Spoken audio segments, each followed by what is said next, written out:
Vamos falar sobre cana-de-açúcar, etanol. A única União da Indústria de Cana-de-Açúcar e Bioenergia teve em 2024 o maior volume de oferta de etanol da história. O cenário traz algumas novidades em relação à produção de 2023 e, por isso, eu converso agora ao vivo com o diretor de inteligência setorial da Única, o Luciano Rodrigues. Luciano, seja muito bem-vindo com a gente aqui ao canal AgroMais, ao AgroMais 17 horas. Uma boa tarde. Tudo bem com você?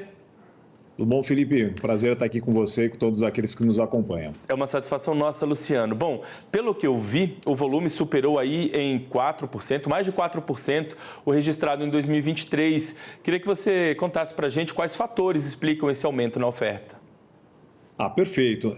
Essa safra de 2024-25 na região Centro-Sul, começou lá em abril do ano passado, é uma safra um pouco menor em termos de moagem de cana-de-açúcar. Nós viemos por um período seco, produtividade caindo 10%.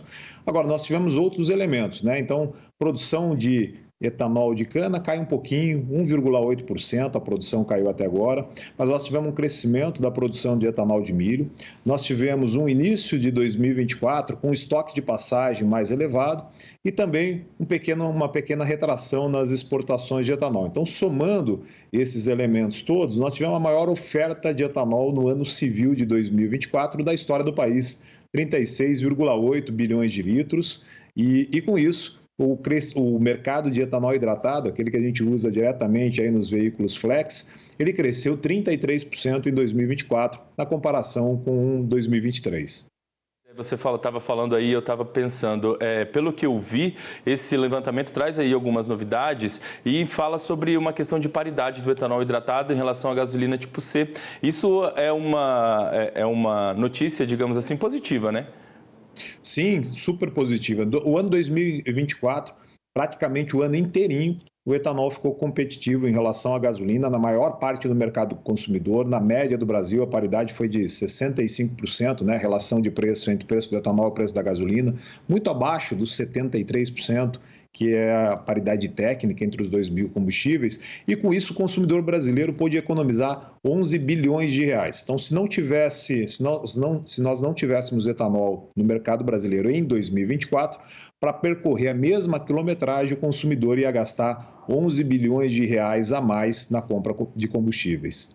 Ô Luciano, o etanol está consolidado como uma alternativa eficaz para a mobilidade sustentável?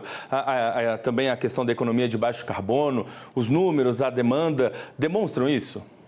Sim, nós estamos aumentando participação. Então, o etanol, seja o etanol hidratado e o anidro que é misturado na gasolina, então somando os dois tipos de etanol, no ano passado 46% de toda a energia consumida pela frota de veículos leves veio do etanol, e isso permitiu a redução de emissões em 49 milhões de toneladas de CO2 equivalente. Então, só para a gente ter uma ideia, para ter a mesma emissão evitada promovida pelo etanol, para ter essa captura de carbono, se fôssemos plantar árvores, nós precisaríamos ter plantado mais de 100 mil hectares. Então, o uso de etanol, em termos de CO2, que foi evitado, equivaleria ao plantio de 100 mil hectares de floresta nativa.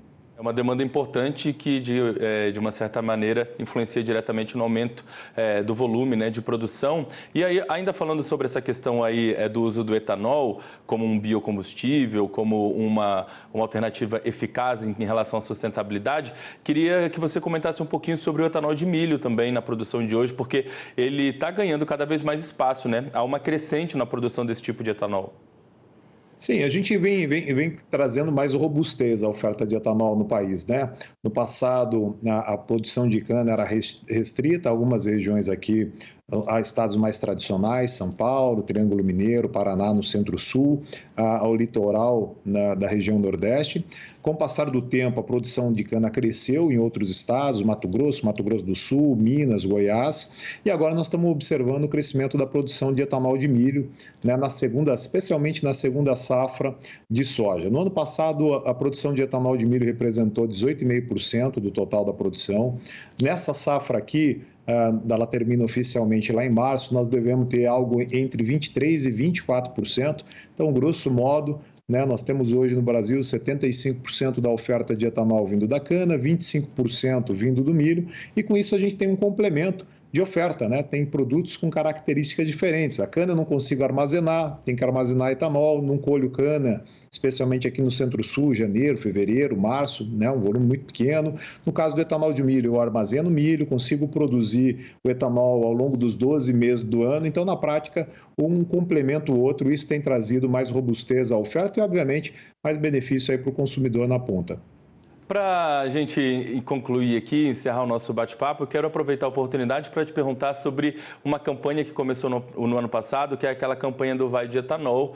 Queria saber agora em 2025 como é que está a campanha, se tem tido bons resultados, bons feedbacks, se está correndo tudo dentro do esperado aí. Olha, ótima pergunta, Felipe. De fato, nós começamos uma campanha no ano passado. Nesse ano, nessa semana aqui, lançamos a segunda fase dessa campanha. Né? O Tadeu Schmidt, nesse ano, vai acompanhar, vai fazer entrevista com vários especialistas em meio ambiente, especialistas em motores de veículos, em sustentabilidade. E a ideia é uma campanha educativa, é levar para o consumidor essas vantagens do etanol, produto brasileiro que permite redução de emissão, redução de gasto, geração de emprego, produto nacional. Então, a ideia da campanha nesse ano, ao longo dos próximos 12 meses, é tentar trazer para o consumidor, a partir desses especialistas, essa visão de um produto que a gente já tem, já é consolidado aqui no mercado nacional. Luciano, a gente vai conversar bastante, com certeza, aqui ao longo do ano sobre esse assunto, sobre diversos assuntos também, porque o setor não para, né? E esse segmento principalmente. Então, quero agradecer por enquanto a participação com a gente hoje, desejar a você aí um ótimo restinho de semana. Voltaremos a conversar em breve. Obrigado. Obrigado, Felipe. Obrigado pela oportunidade, pelo espaço. Um abraço para todo mundo aí que nos acompanha aqui. Valeu.